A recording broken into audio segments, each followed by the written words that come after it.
ማንቸስተር ዩናይትድ ከአርሰናል የሚፈልገው ተጫዋች እንዳለ እየተነገረ ይገኛል።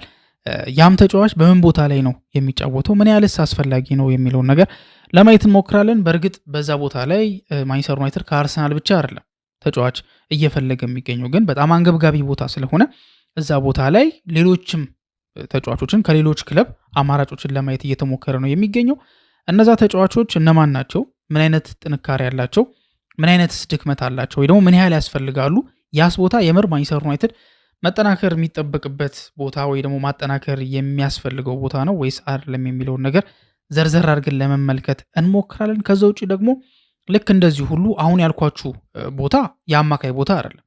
ማንቸስተር ዩናይትድ ግን በአማካይ ቦታ ላይ ተጫዋች እየፈለገ እንደሆነ ይታወቃል። ከፕሪሚየር ሊግ ብዙ ተጫዋቾችን ጠቅሰናል። እኛም ስለነሱ እያወራን ነበረ። ብዙ ተጫዋቾችም ከማንቸስተር ዩናይትድ ጋር ስማቸው ተያይዞ እየተነሳ ነው የሚገኘው። አሁን ግን ማንቸስተር ዩናይትድ ምናልባት የሚሳካ ከሆነና ቻንስ ካለው ወደ ሪያል ማድሪድ ፊቱን ዞር አድርጎ ከዛ ደግሞ አንድን ተጫዋች ሊያመጣ የሚችልበት እድል ሰፊ እንደሆነ እየተነገረ ይገኛል። ያም ተጫዋች በዚህ ዓመት ሊወጣ የሚችልበት እድል በጣም ሰፊ ነውና ያን ተጫዋች ከማስፈረም አንጻር ማንቸስተር ዩናይትድ ምን እያደረጉ ነው የሚለውን ነገር ለማየት እንሞክራለን። ተጫዋቹም ደግሞ መምጣቱ ምን ጥቅም ያስገኛል፣ ሲቀጥል ደግሞ የሚመጣበትስ ቻንስ አለ ወይ፣ ከምን አንጻር ነው ሊመጣስ እየታሰበ ያለው፣ ወይ ደግሞ ይሄ ወሬ ከምን አንጻር ነው እየተነሳ ያለው የሚለውን ነገር እንደዚሁ ለመመልከት እንሞክራለን። በአጠቃላይ በእነዚህ ሁለት ርዕሶች ዙሪያ እየተወያየን የምንቆይ ይሆናል። እስከ ፕሮግራሙ መጨረሻ ድረስ አብራችሁ እንድትቆዩ ደግሞ ተጋብዛችኋል። ማንቸስተር ዩናይትድ በአንድ ቦታ ላይ ብዙ ተጫዋቾችን እየፈለገ ነው የሚገኘው። ያው በአማካይ ቦታ ላይ ተጫዋቾችን እየዳሰሰ እንደሆነ ወይ ደግሞ እያሰሰ እንደሆነ ይታወቃል። ግን ዩናይትድ ከሚፈልጋቸው ቦታዎች መካከል መሀል ብቻ አይደለም የሚጠቀሰው። የመሀል ተጫዋች ይፈልጋል ማለት አንድ ተጫዋች ብቻ አይደለም የሚፈልገው አይደለ? ምክንያቱም ካሴሚሮ እንደሚወጣ ተረጋግጧል። ኡጋርቴ ሊወጣ የሚችልበት እድል በጣም ሰፊ እንደሆነ እየተነገረ ይገኛል። ስለዚህ እነዚህ ሁለት ተጫዋቾች ደግሞ የሚተካ ተጫዋች ያስፈልጋል። ኮቢ ሜኑም ብቻ እዛ ቦታ ላይ ማጫወት አይቻልም። ወይ ደግሞ ብሩኖ ፈርናንዴዝን ወደኋላ መልሶ ወደ 6 ቁጥር ቦታ ላይ ማስገባት ማለት እንደ ኃጢአት ነው የሚቆጠረው። ምክንያቱም በዚህ ዓመት ራሱ ብሩኖ ወደ 10 ቁጥር ቦታ በመመለሱ ብቻ ምን ያህል ማንቸስተር ዩናይትድ እንደተጠቀመ የእሱም ደግሞ ብቃትና አቅም እንዴት ኤክሴል እንዳደረገ ተመልክተናል። ስለዚህ መልሶ ወደኋላ መመለስ የልጁን አቅም፣ የልጁን ኳሊቲ፣ የልጁን ብቃት መልሶ ገደል መክተት፣ ወደኋላ መጎተት ነው የሚሆነውና ይህን ነገር ደግሞ የትኛውም ክለቡም አይፈቅድም፣ ብሩኖም የሚፈቅድ አይመስለኝም። አጠቃላይ የሚመጣውም አሰልጣኝ ወይ ደግሞ ካሪክም ከሆነ ይህን የሚፈቅድ አይመስልም። ስለዚህ እዛ ቦታ ላይ ተጫዋች ይፈልጋል። ግን ይሄ ቦታ ብቻ አይደለም የሚፈልገው፣ ዋይድ ዊንገር የለውም። በተለይ ደግሞ በግራ በኩል ተጫዋች ይፈልጋል እየተባለ እየተነገረ ነው የሚገኘው። ሴሜኒዮን እንዲሁም አዋርተውት ነበር አይደለ? እንዲሁም ጃንዋሪ ላይ እኮ በሴሜኒዮ ጉዳይ ማንቸስተር ዩናይትድ መቀዛቀዙ አንድም ሩበን አሞሪም እንዲበሳጭ ካደረገው ሪዝኖች መካከል የሚጠቀስ ነውና ከዛ ጋርም ይያያዛል። ሌላኛውና ደግሞ አንገብጋቢው ቦታ ሩበን አሞሪም በተደጋጋሚ ለማንቸስተር ዩናይትድ ባለስልጣናት ኢቨን ሚዲያ ፊት ራሱ ወጥቶ እስከ መናገር ድረስ የደረሰበት ቦታ አለ ማለት እንዲሻሻል፣ እንዲስተካከል፣ ተጫዋች እንዲፈርም የሚፈልገው ቦታ አለ። ያም ቦታ ምንድን ነው? የፉልባክ ቦታ ላይ ነው። ወይ ደግሞ ያው በሱ ጊዜ ዊንግ ባክ ነበር የሚባል የነበረው፣ ግን ፉልባክ ቦታ ላይ ማንቸስተር ዩናይትድ ተጫዋችን ይፈልጋል።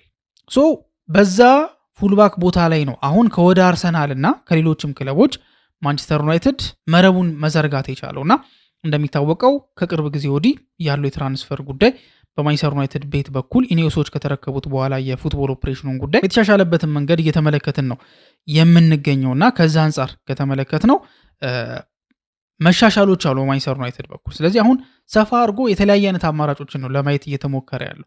ከምንም በላይ ደግሞ ፕሪሚየር ሊግ ፕሩቨን እንዲሆኑ ስለተፈለገና አሁን ያለው ሲቹዌሽናቸው የመውጣት አዝማሚያ ያላቸው የላቸውም የሚለውን ነገር የሚያካትት አይነት ዝውውር ነው ለመፈጸም እየሞከረ የሚገኘው። ከተፈለጉትም ተጫዋቾች መካከል የአርሰናሉ ማይልስ ሉዊስ ስኬሊ ይጠቀሳል። ስኬሊ ብቻ አይደለም እየተፈለገ ያለው፣ ግን ማንቸስተር ዩናይትድ ግን ስኬሊን ፈላጊ እንደሆነና የምርም ልጁን በስነስርዓት ሞኒተር እያደረጉት እንደሆነ በደንብ እየተከታተሉት እንደሆነ መረጃዎች እየወጡ ይገኛሉ። ታዲያ ሉዊስ ስኬሊ ብቻ አይደለም ሌሎችም ተጫዋቾች አሉ በፕሪሚየር ሊግ ላይ እነ ታይሪክ ሚቼል ማንቸስተር ዩናይትድ የሚፈልገው ነው።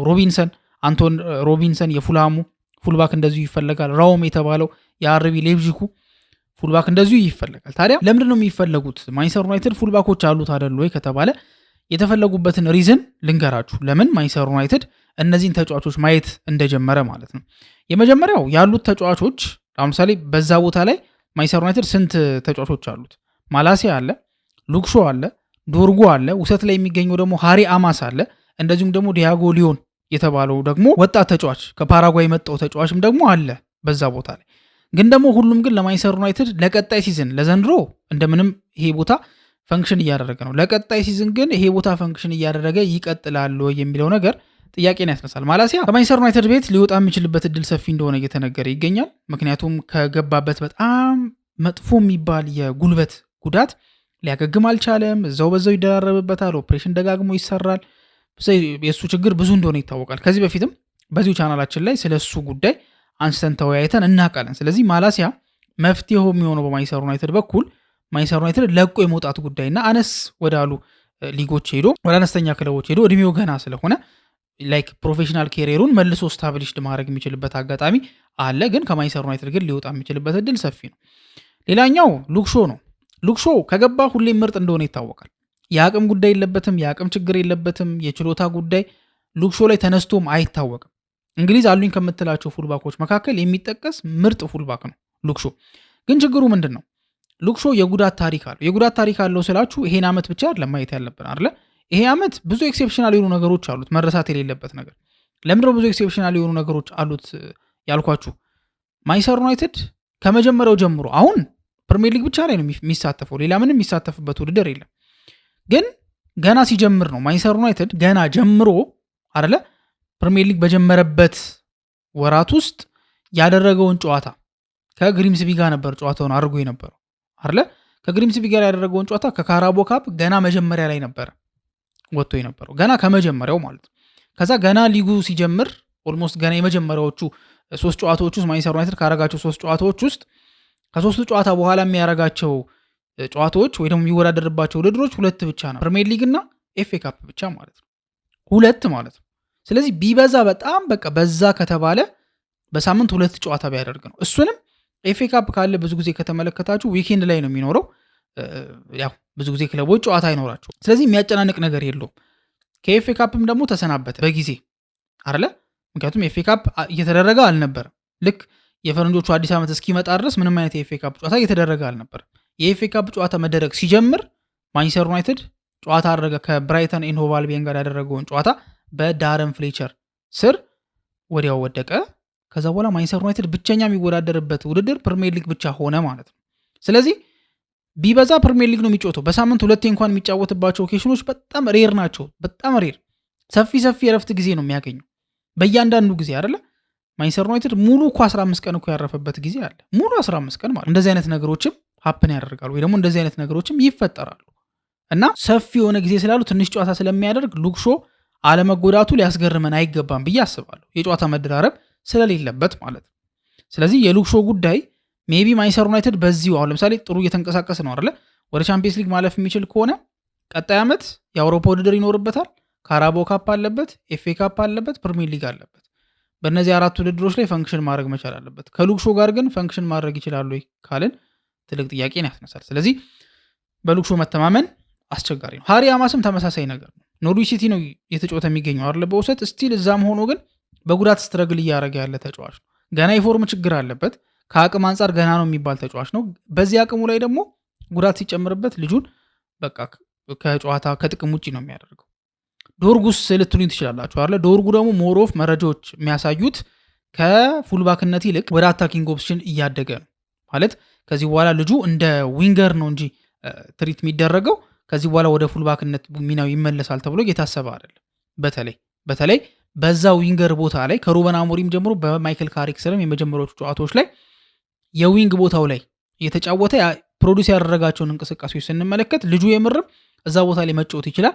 ለካ አታኪንግ ፕሌየር ነው። ልክ እንደ ጋሬት ቤል ሁሉ በግራ በኩል የሚጫወት ዊንገር እንጂ ፉልባክ እንዳልሆነ እያስመሰከረ ይገኛል። ከሲቲ ጋር ጎል አስቆጥሮ ነበር፣ ከአርሰናል ጋር ጎል አስቆጥሮ ነበር አይደለ? ተጎዳ እንጂ አሁን ይመለሳል እየተባለ ነው። ከሊድስ ጋር በሚኖረው ጨዋታ አፕሪል 13 ለሚኖረው ጨዋታ ይመለሳል እየተባለ ነው። ግን ይሄም ተጫዋች አታኪንግ ኦፕሽን ስለሆነ ማንቸስተር ዩናይትድ በዚህ ቦታ ላይ ተጫዋች የለውም። ለዛ ነው ሉዊስ ስኬሊን ማንቸስተር ዩናይትድ የፈለገው። የመውጣት ቻንስ አለ ወይ ካልን ሉዊስ ስኬሊ እንደሚታወቀው ዘንድሮ በአርሰናል ቤት እድል እየተሰጠው አይደለም፣ ብዙ እየተጫወተ አይደለም። ሚኬል አርቴታ ወይ ሂንካፔን ወይ ደግሞ ካላፊዮሪ ነው የሚፈልገው እንጂ ሉዊስ ስኬሊን ብዙም እድል እየሰጠው አይደለም፣ የመጫወቻ ታይም እያገኘ አይደለም። ስለዚህ ከአርሰናል ጋር ሊወጣ የሚችልበት እድል ሪል ነው ማለት ነው አይደለ? የመውጣት ቻንስ አለው። ተጫዋች ካልተጫወተ ገና ነው እድሜው 19 ዓመቱ ነው የሚወጣበት እድል አለ። ልክ እንደ ዋኔሪ እንደወጣው ማለት። ስለዚህ ማንቸስተር ዩናይትድ ይህን ተጫዋች እየተከታተለው ነው የሚገኘው። ከጨዋታ አንጻር እንደሚመጣው አሰልጣኝ ቢወሰንም ግን ሞሮፍ ወደ ሴንትራል ቦታ እየገባ መጫወት የሚወድ አይነት ተጫዋች ነው። ሉዊስ ስኬሊ ማለት መሀል ላይ እየገባ የሚጫወት ልክ ይሄ ፉልባኮች መሀል ላይ እንደ 6 ቁጥር እየገቡ የሚያገለግሉት ነገር አለ አይደል? እንደዛ መሆን የሚችል አይነት ተጫዋች ነው። ግን እሱ ብቻ አይደለም ማንቸስተር ዩናይትድ እየፈለገው የሚገኘው። ታይሪክ ሚሼል የተባለውም የክሪስታል ፓላሱም ተጫዋች ይፈልጋል። አሁን ያው ወደ ባክስሪ ሲመለስ ልጁ ፉልባክ ሆነ እንጂ የመከላከል ባህሪ ነበር፣ ወይ ደግሞ በተከላካይነት የምናውቀው ተጫዋች ነበር። ግን ደግሞ ማጥቃቱንም መከላከሉንም ሞር ባላንስ ማድረግ የሚችል ጥሩ የሌፍት ባክ ኦፕሽን። እሱ ብቻ አይደለም፣ ሮቢንሰን የተባለውም እንግሊዛዊው የፉልሃሙ ተጫዋች በሲቲ ቤት ይፈለግ የነበረው ሊቨርፑል ይፈልገው የነበረው ጥሩ ተጫዋች አለ። ይሄኛው በማጥቃትም በመከላከልም እንቅስቃሴ ጥሩ የሚሆን ተጫዋች ነው። ራው የሚባለው ደግሞ የሌብጂክም ተጫዋች ደግሞ እንደዚሁ ጥሩ እንቅስቃሴ ያደርጋል። ግን የእሱ ችግር ምንድነው?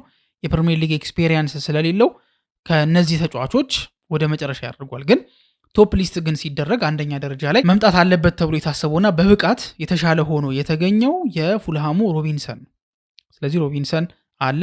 ከአርሰናልም ግን ተጫዋች ይፈልጋል። ልክ አይደን ሄቨን ቺዶዊን ማንቸስተር ዩናይትድ እንዳስኮበለለው ሁሉ ሉዊስ ስኬሊንም በ19 ዓመቱ የግራ ተከላካይ ተመላላሽን ማንቸስተር ዩናይትድ እንደሚፈልገው መረጃዎች ወጥተዋል ማለት ነው። ከዛ ውጪ ማንቸስተር ዩናይትድ ከፉልባክ ውጪ ደግሞ አማካይ ቦታ ላይ የሚጫወት ተጫዋችን ይፈልጋል፣ ወይ ደግሞ አማካይ ቦታ ላይ የሚጫወት የተሻለ ተጫዋችን ይፈልጋል። ምክንያቱም ማንቸስተር ዩናይትድ እንደሚታወቀው 6 ቁጥር ቦታ ላይ ተጫዋች ይፈልጋል አይደለ? አንደኛ ኮቢ ሜኑ ጥሩ እየተንቀሳቀሰ ነው ያለው፣ ግን ደግሞ ኮቢ ሜኑ ይሄ የሚከላከል አይነት ተጫዋች አይደለም። ይከላከላል፣ ግን ደግሞ ጥሩ ተከላካይ ከጎኑ መሆን አለበት። ማለት ጥሩ ዲፌንሲቭ ሚድፊልደር ከጎኑ መሆን መቻል አለበት። ስለዚህ ያንን ተጫዋች ለመፈለግ ማንቸስተር ዩናይትድ እያሰሱ እንደሆነ ይታወቃል። እነ አንድሬን ተመልክተናል፣ እነ ጎሜስን ሲፈልጓቸው፣ ዋርተን፣ አንደርሰን፣ ካርሎስ ባሌባ ብዙዎቹ ሲፈልጉ ከዚህ በፊት ቶናሊ፣ ጉማሬሽ እንዳለ በማንቸስተር ዩናይትድ ኦፕሽን ውስጥ የተካተቱ ተጫዋቾች ወይ ደግሞ ማንቸስተር ዩናይትድ ማስፈረም የሚፈልጋቸው ተጫዋቾች ናቸው። ማን ነው የሚመጣው አሰልጣኝ የሚለው ነገር ላይታወቅ ይችላል። ግን ማንቸስተር ዩናይትድ ለአንድ አሰልጣኝ ብቻ ተብሎ የሚመጡ ተጫዋቾችን ግን እየተወ እንደመጣ ተመልክተናል አይደል? ለምሳሌ ቤንጃሚን ሼሽኮ የሩበን አሞሪም ተመራጭ ተጫዋች አልነበረም፣ ወይ ደግሞ መጀመሪያ የመረጠው ተጫዋች አልነበረም። በረኝነት ቦታ ላይ ሴኔ ላመንስ የሩበን አሞሪም ተመራጭ ተጫዋች አልነበረም አይደል? ሚላኖ ማርቲኔዝ ዲሁን ነበር ይፈልገው የነበረው። ስለዚህ አሁን ላይ ፕሮጀክቱን የሚመጥን ተጫዋች ነው የሚመጣው እንጂ አሰልጣኙ የሚፈልግ ስላልሆነ ጥሩ የተባሉ ተጫዋቾች ይመጣሉ። ታዲያ ማንቸስተር ዩናይትድ ፕሪሚየር ሊግ ዙሪያ ያሉ የመሃል ተጫዋቾችን እየፈለገ መሰንበቱ ይታወቃል። አሁን ላይ በወጣው መረጃ መሰረት ግን ወደ ማድሪድ ደግሞ አይኑን ጣል አድርጎ ኤድዋርዶ ካማቪንጋን ማስፈረም እንደሚፈልግ ይፋ አድርጓል። ፉትቦል ኢንሳይደር ነው ይሄንን መረጃ ይፋ ያደረገው ማለት ነው። ፒት የሚባለው ጋዜጠኛ ነው እንግዲህ ሞር ስለዚህ ነገር ሪቬል ለማድረግ የቻለው እና እንደሚታወቁ ካማቪንጋ ሪያል ማድሪድን በ2021 ነው የተቀላቀለው። ያኔም 2021 ላይ ማድሪድን በሚቀላቀልበት ሰዓት ላይ ማንቸስተር ዩናይትዶች ፍላጎት ነበራቸውና ልጁን በቅርብ ርቀት ሲከታተሉት ነበረ። ግን ያን ጊዜ ሪያል ማድሪድ በልጦ ይሄን ተጫዋች ማስፈረም የቻለበትን አጋጣሚ ተመልክተን ነበር። ከዛም በኋላ 213 ያክል ጨዋታዎችን ለሎስ ብላንኮቹ ለሪያል ማድሪድ ያደረገበትን አጋጣሚ ተመልክተናል። የካርሎ አንቸሎቲ ጥሩ ተጫዋች እንደነበረ፣ በማድሪድ ቤትም አሪፍ የሚንቀሳቀስ ተጫዋች እንደነበረ ይታወቃል። እንዲያውም አንደርሬትድ ከሚባሉ ተጫዋቾች መካከል የሚጠቀስ ነው። ታዲያ ይሄ ተጫዋች በዘንድሮ የላሊጋ ጨዋታዎች እንደዚሁም በአጠቃላይ ጨዋታ ብዙም እድል እየተሰጠው አይደለም። ምናልባት አቬሌብል ከሆነባቸው ወደ 20 ያክል ጨዋታዎች መጀመር የቻለው 12ቱን ብቻ ነው።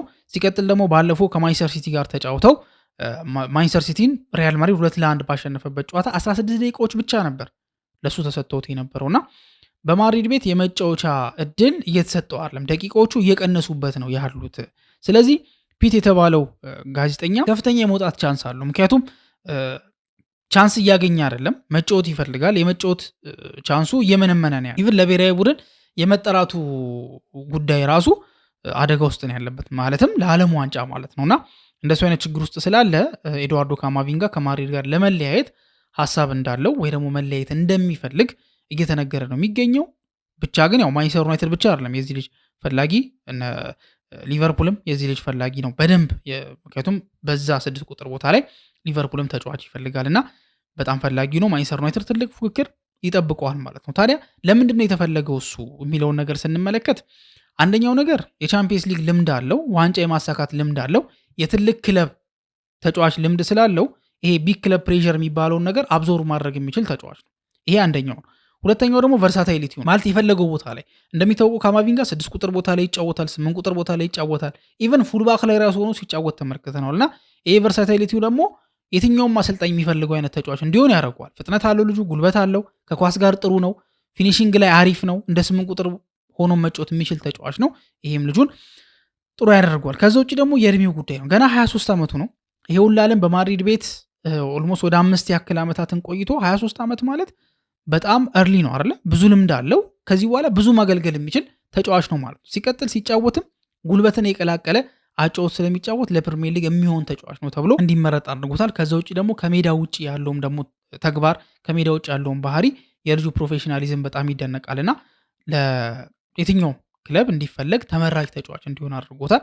በእነዚህ ሪዝኖች ምክንያት ማንቸስተር ዩናይትድም የዚህ ልጅ ዋና ፈላጊ ሆኖ ብቅ ያለበትን ሁኔታ ተመልክተናል ማለት ነው። ስለዚህ እሱን ለማስፈረም እንቅስቃሴ ያደርጋሉ። ከባድ ነው የሚሆነው። ወደ 70 እና ከዛ በላይ ገንዘብ ሊጠየቅበት የሚችል ተጫዋች ነው። ግን ደግሞ ዩናይትድ ጠንከር አድርጎ ይህን ተጫዋች እየፈለገው እንደሆነ መረጃዎች እያመላከቱ ይገኛሉ። የፈለገበትም ሪዝን ከዚህ ጋር የተያያዘ እንደሆነ ያው እኔም በዚህ መልኩ አብራርቼዋለሁ ማለት ነው። ታዲያ የእናንተስ ሀሳብ ምንድን ነው የሚለውን ነገር ደግሞ ኮሜንት ላይ ማንበብ እንፈልጋለን። ሉዊስ ስኬሊን ማንቸስተር ዩናይትድ መፈለጉ ምን ያህል ትክክል ነው? ካማቪንጋንስ ለማስፈረም መፈለጉ ምን ያህል ትክክል ነው በእናንተ እይታ የሚለውን ነገር በኮሜንት ሴክሽን ላይ ታስቀምጡልን እንጠይቃችኋለን። እስካሁን ድረስ አብራችሁን ስለቆያችሁ እናመሰግናለን። በቀጣይ ፕሮግራም እስከምንገናኝ ድረስ መልካም ጊዜ ነው።